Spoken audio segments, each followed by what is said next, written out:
Veronico, fată bună și cu minte, pentru tine, Veronico, traista este darul meu. Ea e plină de povețe, e o traistă fermecată, poate multe să te învețe dacă o asculți mereu. A oricui poate fi și a lui și a ta, doar dacă într-o zi poți spune așa: eu sunt harnic și bun, sunt viteaz și îndrăzneț, cu minte și blând sunt oricând.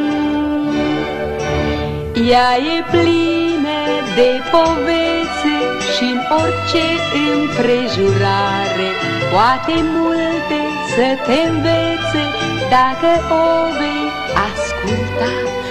O primești numai odată la o zi de sărbătoare. E o traistă fermecată, Veronico, e a ta.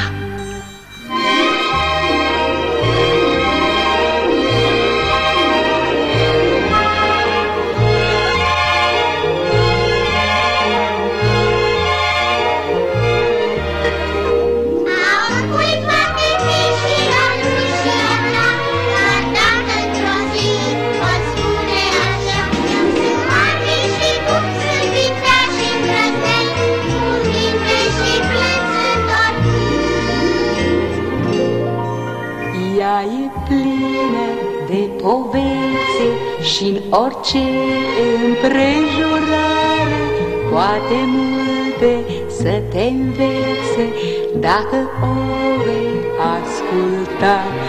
O primești numai odată la o zi de sărbătoare.